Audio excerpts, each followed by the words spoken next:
Hi, today I want to talk about homework, that thing that we just love to hate. You know, that thing that seems to just greet us at the door every afternoon. You've got to get your homework done. Now, personally, I'm not a fan of homework. I really don't believe in it. At my school, we don't have a homework policy. I believe that we should just be cutting out the erroneous stuff so that we are really focusing our learning at school's time. For us, in the afternoons, it's a good time to read. It's a good time to play. It's a good time to maybe play games with your family because those are learning experiences. Maybe you have to get something finished that you didn't complete in school, but I don't expect my children to be sitting for a good 30, 40 minutes, an hour to get homework done, especially when we get into high school levels and they're expecting 2 hours plus a night. I really don't think that that's okay. Now, I know for a lot of kids that what they really have is like, I don't want to do it, and so they'll argue with you for half an hour. Oh my goodness, we could have maybe got it done in half an hour. I'm sure you've heard yourself saying that. If you had stopped arguing with me, we could have just got it done. And I agree with that. So I think that there needs to be a way to get a good routine going with an understanding homework needs to be done. We need to do it. How can we get this done in the best possible way? As parents, just promoting and supporting. One of it is to actually create the right environment for homework. Don't do it as soon as they get home from school. Kids need a downtime. They need to be able to just decompress, just have time to themselves, to play. And then set a time and say, okay, you've played for half an hour, let's get our homework done. Now, you also need to have the right place for your child to be doing their homework. For some kids, they actually do need the sound and the movement around, and the kitchen table is a great place. For others, they need to be in their bedroom in a quiet place where they can just focus without distraction. You know your child best, so work out what would work best for them. Now, one of the things that I think is to actually create a plan for homework, not to just do your homework. But one thing that I like to do is write down the tasks of what you need to do. So there's spelling, there's math, there's this worksheet, and then I've got a test, so I've got to get some study done. And then you go, well, how long should spelling take me? 10 minutes. Okay, write that down. How long should math take me? 15, 20 minutes. Okay, write that down.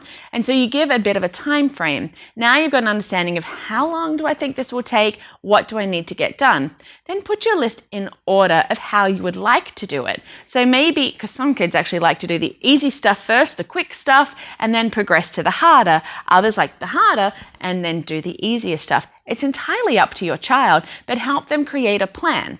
And then from that you go, all right, now we're going to do spelling first. You've said it will take you about 10 minutes. Let's set a timer to see if you can get it done in 10 minutes. The timer is not as 10 minutes is up, you're done, and if you haven't finished, well, bad luck for you. But it's to get them into the habit of a good training of time. How long do I think something will take me? I've said it's 10 minutes. If I don't waste my time, I can get this done. And so instead, it's not dragging out, it's a shorter amount of time, and you work down your list. I would also say don't hover. Many times, I know I don't like it if I think somebody's watching me, what are they thinking? Am I doing? Am I doing it right? Am I doing it wrong? So don't hover, but be available for when they need help. But when it comes to helping, I would say don't just rush in to be the superhero and just at that first sign of trouble go, oh, I'm going to help you. I would say let them try. Encourage them. Have you given this a good try? You have? Okay, did you try again?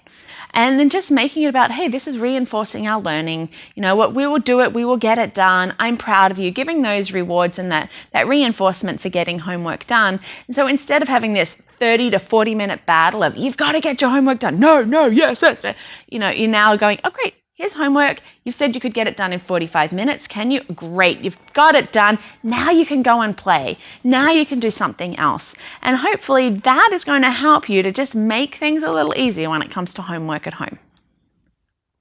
Oh, one more thing that I did forget. Allow regular breaks in homework. Like there's no point in just having them sit there for 45 minutes, nothing to do. One thing I say, you've said 10 minutes for spelling. You've done your spelling. Great. Let's just get up, take a quick walk around the house, grab something to drink, and then come back and do math. If homework is something that you really are struggling with as a family, a book I really recommend is Ending the Homework Hassle by John Rosemond.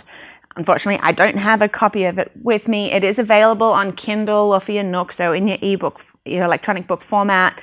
It is also available in paperback, usually quite cheap because they're older sort of versions, but it's a great book because it's going to help you get some tools on how you can end this struggle.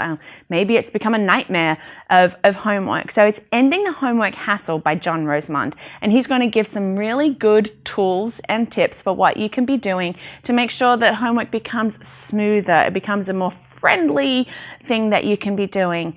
If it's something that you struggle with, give this book a try. Oftentimes I get questions, if my child is struggling with learning, what do I do? What do I do here? And usually it is the struggle area. That I did have a question about, what do you do if my child is gifted and is bored at school? Is the classroom helper, the teacher helper?